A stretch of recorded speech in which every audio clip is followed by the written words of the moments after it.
Aujourd'hui, nous allons parler d'une potentielle crise aux États-Unis. Avec les rendements du Trésor américain qui atteignent des records, ces rendements ne cessent de grimper et nous pourrions bien revivre l'ambiance de 2007. Rappelle-toi cette période où les rendements avaient atteint des niveaux très élevés et ils avaient été suivis par l'effondrement de Lehman Brothers, de Bear Stearns, puis par une secousse sur le marché immobilier. L'interrogation cruciale plane donc, pourrions-nous vraiment retomber dans cette situation sombre? C'est précisément ce que nous allons explorer aujourd'hui. Je vais également te partager un personnage intriguant sur le marché des crypto-monnaies, un nouvel acteur émergent qui profite de cette baisse dans les crypto-monnaies pour investir massivement dans le Bitcoin. Il possède plus de 3 milliards de dollars de Bitcoin. Et ce n'est pas tout, je vais également t'exposer une métrique assez intéressante à suivre de près pour évaluer les risques qui planent sur les marchés des crypto-monnaies. Alors ce qui s'est passé la semaine dernière, la grosse correction sur le Bitcoin, c'est qu'il y a eu une grande cascade d'effets de levier parce qu'il n'y a pas assez de liquidité. Il n'y a pas du tout de liquidité et donc après ça, beaucoup d'effets de levier ont été retirés du marché comme tu peux le voir ici. Les détenteurs à court terme ont été complètement détruits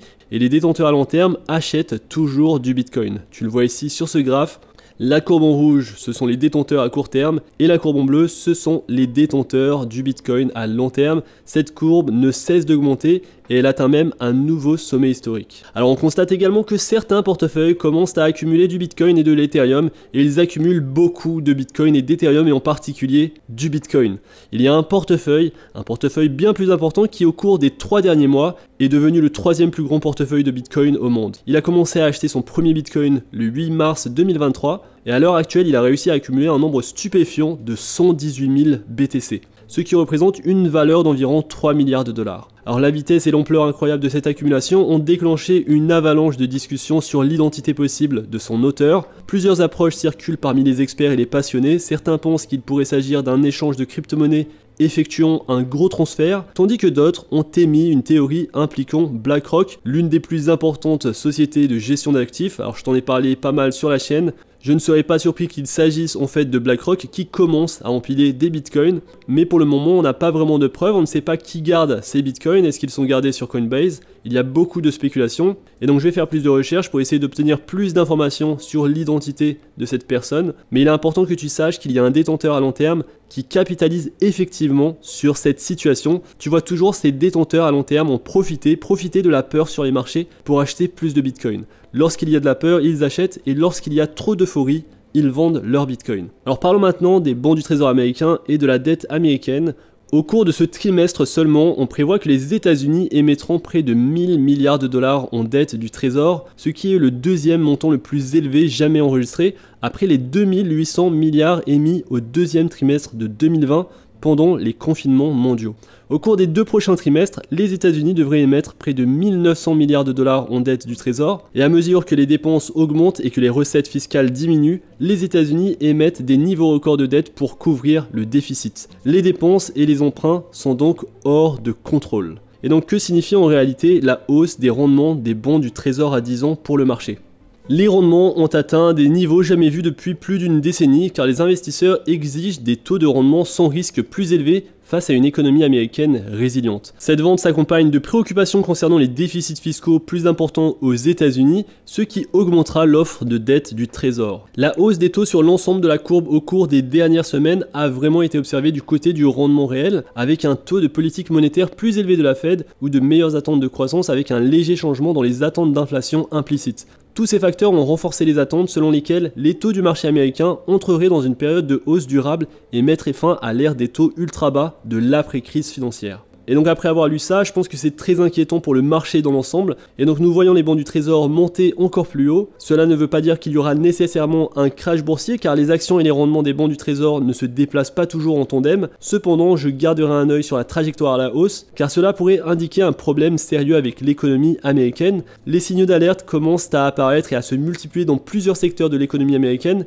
Les rendements du trésor sont juste un de ces exemples. Alors j'aimerais te parler un petit peu plus des rendements du trésor à 10 ans pour ceux qui ne comprennent pas comment cela fonctionne. Un rendement du trésor, c'est un taux de rendement que tu obtiens en achetant de la dette gouvernementale américaine d'une durée de 10 ans. Alors il y a d'autres durées, mais ici on se focalise sur le bon du trésor à 10 ans. Et donc dans ce cas, tu peux voir que le rendement des bons du trésor à 10 ans est à 4,29%. Et donc si tu achètes de la dette gouvernementale à 10 ans, tu obtiens un rendement de 4,29% chaque année en tant que retour pour détenir cette dette. Ce taux est en train d'augmenter et généralement lorsque ce taux augmente, cela signifie que la dette à 10 ans devient en réalité moins chère. Ce que cela signifie, c'est que personne ne veut de la dette américaine parce qu'elle perd tout simplement en valeur, elle devient moins chère, et donc les gens sont en train de se débarrasser de la dette américaine. Alors on sait déjà qu'il y a certains pays qui se débarrassent de la dette américaine, il y a la Chine et le Japon, je t'en ai parlé dans une dernière vidéo, il y a également la sécurité sociale américaine qui est l'un des plus grands vendeurs de cette dette américaine, car ils utilisent cet argent pour payer les prestations de sécurité sociale. Alors on retrouve à l'international beaucoup de pays se débarrasser de cette dette, et donc on retrouve aussi les Émirats Arabes Unis qui vendent ces bons du trésor. Quoi qu'il en soit, ce que nous voyons maintenant, c'est que le rendement des bons du trésor à 10 ans a atteint des niveaux inédits. Et donc ce que nous voyons maintenant, c'est que nous assistons à une montée sans précédent des rendements des bons du trésor à long terme. Nous sommes donc à des niveaux auxquels ils n'étaient pas parvenus depuis 2007, et tu te souviendras que 2007 a précédé de peu l'effondrement majeur du crédit en 2008 aux États-Unis. Et donc le souci, c'est que tout cela pourrait se reproduire. Alors pourquoi cela pourrait-il se reproduire? Selon moi, il y a deux points de vue. La première chose, c'est qu'il y a beaucoup de banques qui ont emprunté de l'argent et l'ont investi parce qu'il n'y avait pas de taux d'intérêt.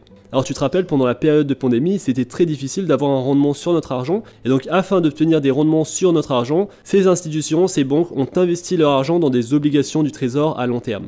Le problème, c'est que lorsque le taux d'intérêt sur ces obligations augmente, la valeur de l'obligation que tu as achetée diminue. Et ensuite, le problème, c'est lorsque les investisseurs ou les consommateurs vont vouloir retirer leur argent de la banque n'aura pas réellement d'argent pour les rembourser. C'est ce qui est arrivé à la Silicon Valley Bank et c'est pourquoi elle a fait faillite. Le gros problème ici, c'est que plus ce taux de rendement sur les obligations du trésor à 10 ans continue d'augmenter, plus le système bancaire aux États-Unis devient insolvable. Et donc ça, c'est la première chose qui se produit. La deuxième chose, c'est que si le taux d'intérêt augmente, les gens qui veulent prendre des prêts hypothécaires pour acheter des immeubles ou des maisons le font à un taux d'intérêt beaucoup plus élevé. Et donc ce qu'on observe maintenant aux États-Unis, c'est que de nombreux propriétaires d'immeubles commencent à se retirer du marché parce que le taux d'intérêt est trop élevé. Et donc si cela se produit, nous pourrions avoir d'une certaine mesure une répétition de ce qui s'est passé en 2007 et 2008 lorsque le marché immobilier s'est effondré. Alors tu le sais peut-être si tu suis l'actualité, la Réserve fédérale va continuer à resserrer sa politique jusqu'à ce que quelque chose cède. Et donc c'est ce que le marché anticipe, c'est pour ça qu'il y a une correction sur le S&P 500.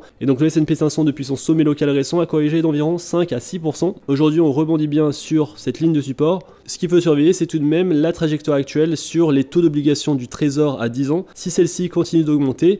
Et d'ailleurs, ce n'est pas seulement à 10 ans, mais c'est également le taux à 2 ans.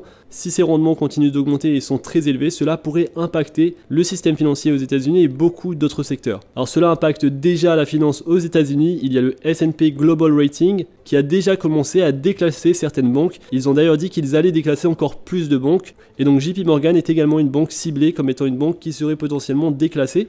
Et donc nous assistons peut-être à une crise bancaire. Alors ce tweet est assez intéressant. La crise bancaire est-elle terminée? Il faut tenir compte de ce qui suit. Les banques empruntent aux lignes de financement d'urgence de la Réserve fédérale à des niveaux records. Plus de 250 milliards de dollars cette semaine, 3 fois les niveaux de la crise de 2008. Les récentes révisions à la baisse des notations de crédit des États-Unis et du secteur bancaire, avec des rendements du trésor américain proches des 5%, les dépôts bancaires ne peuvent pas être compétitifs et donc il y a une fuite des dépôts. Les banques sont assises sur des pertes latentes records provenant de l'immobilier commercial, donc pertes futures, resserrement du crédit, impossibilité donc de prêter et de gagner de l'argent. Il y a également une autre raison qui l'indique, une autre raison de s'inquiéter. Rappelez-vous qu'il s'est écoulé 6 mois entre la faillite de Bear Stearns et celle de Lehman Brothers en 2008. Cet été-là, le gouvernement et les médias nous ont assuré que tout allait bien. Et donc je te montre en détail cette photo, tu le vois qu'il y a une crise bancaire en ce moment aux États-Unis et qu'elle pourrait impacter fortement nos investissements, que ce soit les investissements en bourse ou alors même dans les crypto-monnaies. Alors je voulais parler également d'un autre signe un peu effrayant, je sais qu'il y en a beaucoup dans cette vidéo.